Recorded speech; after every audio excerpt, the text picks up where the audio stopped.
Hey guys, and welcome on in for today's video. Just going to be touching on one poll in this one. It's out of the state of Iowa, a key 2020 battleground, and some interesting data to take a look at. Before jumping into that poll, though, I'd appreciate it if you'd consider following my Twitter feed if you have a Twitter account. I'll link it down in the video description right at the top. All you have to do is click the button, and then you can click follow on my channel. But essentially what you can do is participate in our community Twitter polls that I do, such as who won the debate? Who are you going to be supporting in the 2020 Democratic primary? Things such as that. Actually, if you look, I asked the question, who won the debate that we had on October 15th? 135 respondents, Bernie Sanders coming in first place among our community here at 61%, followed by Warren at 16%, Biden at just 3 percentage points, and then other candidates got 21 percentage points combined. But I also tweet out what I think are interesting polling numbers that came out and just interesting political stories. So if you're interested, again, I recommend following my Twitter feed down in the video description. So heading over to the Emerson poll that came out today, and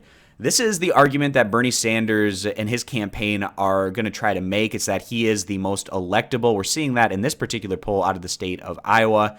And this poll was taken between October 13th and 16th, and it was 888 respondents with a margin of error of 3.2 percentage points. And this is taking into account Iowa Democrats, Republicans, and independents all combined. And we see out of the three upper-tier Democratic hopefuls, Sanders performing the best, a 2% lead over Donald Trump, 51-49, while both Biden and Warren competitive with Trump but losing to him by 2 percentage points. So the argument that the Sanders campaign can make is we do well with Democratic voters, but we also do well with independents or also just progressive-leaning voters that aren't necessarily registered in a part of the Democratic Party.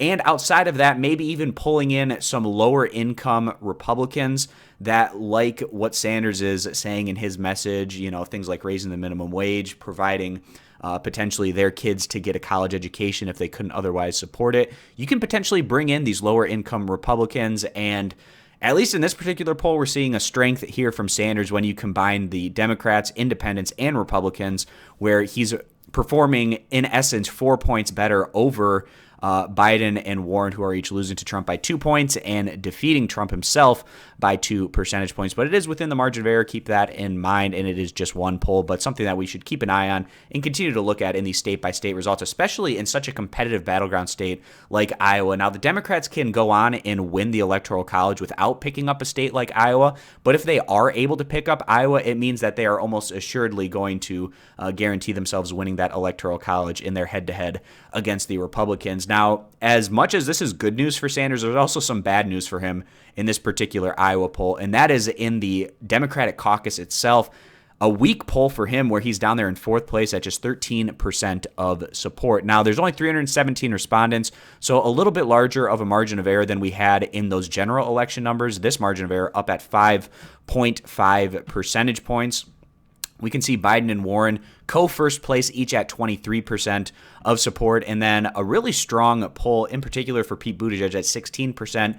It's essentially, in my opinion, an all or nothing for somebody like a Buttigieg in Iowa because it's right in his backyard, a couple of states over from Indiana, and if he's not going to do well with an electorate like they have in Iowa, then he's probably not going to be able to have enough success to go on and win the nomination. And he's putting in a ton of resources and effort into trying to pick up this state. We'll see if it pays off for him or not in the long run. At this point, I feel like only three candidates have a really serious shot at going on and winning the nomination. That would be Biden, Warren, as well as Bernie Sanders. But if Buttigieg surprises and does better than people expect right out of the gate in Iowa, all of a sudden that could elevate him in contention as well. We'll see how these Iowa polls continue to trend. It's a very important state, the first one that we're going to get results out of. And then all of the other candidates in the mid to lower single digits, but pretty decent polls here for Andrew Yang. He's in fifth place at 5%, and then also Bullock at 4 percentage points. Bullock is another one of those guys where this is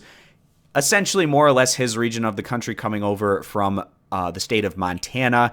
And if he's going to try to have success in this process. Again, Iowa is a proving ground state for him where he needs to do well. And now he wasn't even on the debate stage that we had on October 15th. And a lot of these candidates that we're getting in this poll weren't in that debate. And these Democratic candidates at some point are going to have to come to the realization that if they're in the lower single digits, for instance, in poll after poll, they're probably not going to be able to get to a point where they're going to be able to really seriously contend. Now, just devastatingly bad numbers here from Kamala Harris at just 2 percentage points. And also Amy Klobuchar, the state of Minnesota, just one state north of Iowa is where she is the senator from. This is another candidate where doing well in Iowa is extremely important, but down here at just 1 percentage point.